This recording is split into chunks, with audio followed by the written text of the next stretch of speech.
अगर हम इस पुट के चार्ट को देखते हैं, आज पुट के चार्ट की एनालिसिस करेंगे और इसमें हम एंट्री तभी करते हैं जब स्ट्रक्चर ब्रेक होता है, उसके फिर रिट्रेसमेंट पे करते हैं। यहाँ पे हम देखेंगे ये हायर हाइज बना रहे हैं एंड उसके बाद इसने यहाँ पर लोअर लोज बनाए।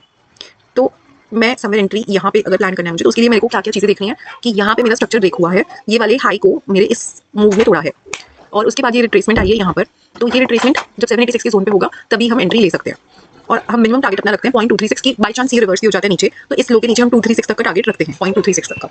तो इसमें अब हम डबल कॉन्फ्लुएंस कैसे लेंगे कि यहाँ पे ये जो हमारा कंसोलिडेशन है, ठीक है, एक तो हमारे पास ट्रेंड लाइन हो ही जाएगा, ये ट्रेंड लाइन है। तो यहाँ पर जब डोजी बना, ग्रीन डोजी बना, देन दिस कैंडल बना, then taken entry at 0.618 and अब हम अपना टारगेट 24 से आराम से 211 तक रख सकते हैं। और अगर अच्छी कैंडल बन रही है, डोजी नहीं बन रही है, तो हम उसको फिर 228 तक भी रख सकते थे।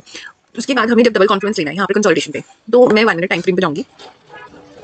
तो 1 मिनट टाइम फ्रेम पे आने के बाद हम अपने ट्रेंड लाइन को एडजस्ट करते हैं और ये अच्छी कैंडल से ब्रेक हो रही है ट्रेंड लाइन, यहाँ पे कंसोलिडेशन हो रहा है। हमारे पास 2 कॉन्फ्लुएंसेस ये हैं, तीसरा ये है कि 5 मिनट टाइम फ्रेम के 786 जोन पे है। और अब हम एक और कॉन्फ्लुएंस लेंगे जिसमें कि हमारा नेक्स्ट जो मार्केट स्ट्रक्चर ब्रेक है 1 मिनट पे, उसको नोटिस करेंगे। ये हाई था, देन ये हाई था, देन ये हाई था। अब यहाँ पे ये सॉरी ये हाई नहीं है, ये लो है। जब ये लो टूटेगा तभी नेक्स्ट हाई बनेगा। तो यहाँ पे ये लो टूटा है, इसके बाद ये हाई, इसने ये वाला हाई यहाँ पे तोड़ा है।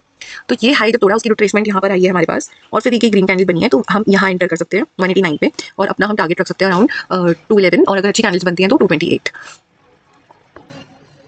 अब हम सेम डे के कॉल के चार्ट में है, हमारे पास 3 जगह कंसल्टेशन हो रही हैं।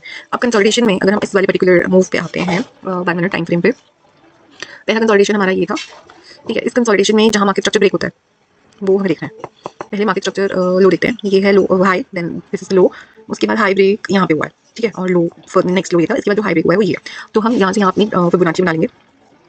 इसके बेसिस पे 76 पे एंट्री कर लेंगे, हम अपनी 76 और 60% यहाँ पे भी एंट्री मिलती है।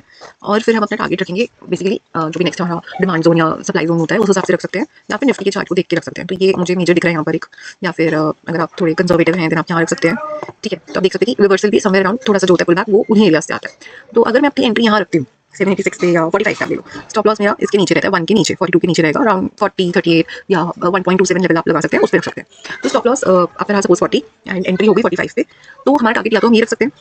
अगर आपने ये टारगेट रखा तो 54 आपका टारगेट होगा, 10 पॉइंट्स यहाँ पर मिलते हैं। और अगर आप अपना टारगेट यहाँ रखते हैं तो आपके 63 पॉइंट हो जाते हैं। नेक्स्ट आप देखेंगे ये है जोन और एक ये है जोन, तो दोनों ही टारगेट आए हैं, विद रिट्रेसमेंट्स आए हैं। तो हम आगे देखते हैं कि सपोज आपने अपना टारगेट फर्स्ट यहाँ पे ले लिया 55 का, देन नेक्स्ट हमारा आता है कि ये हाई था एंड ये लो था हमारा, ठीक है, ये लो था।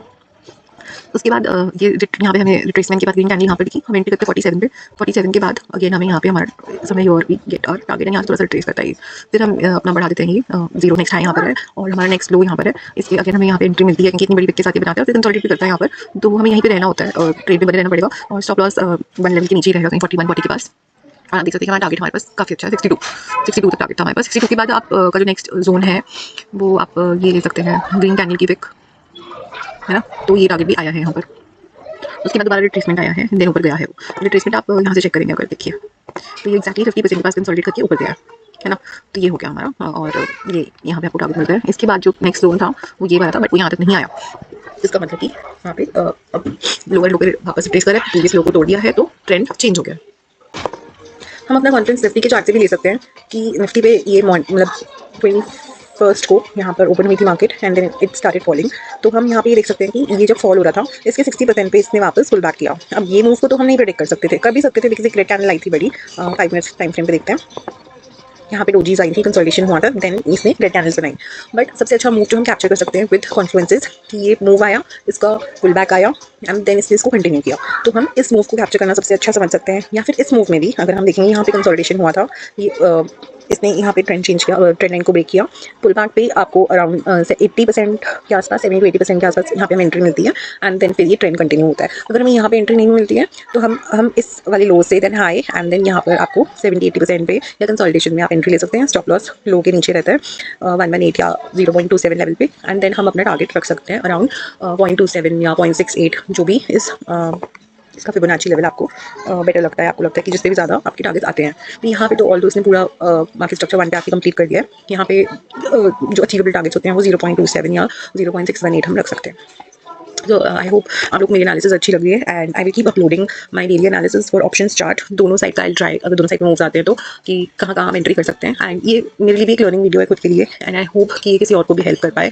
So keep watching and keep learning and keep making mistakes so that you learn from your mistakes.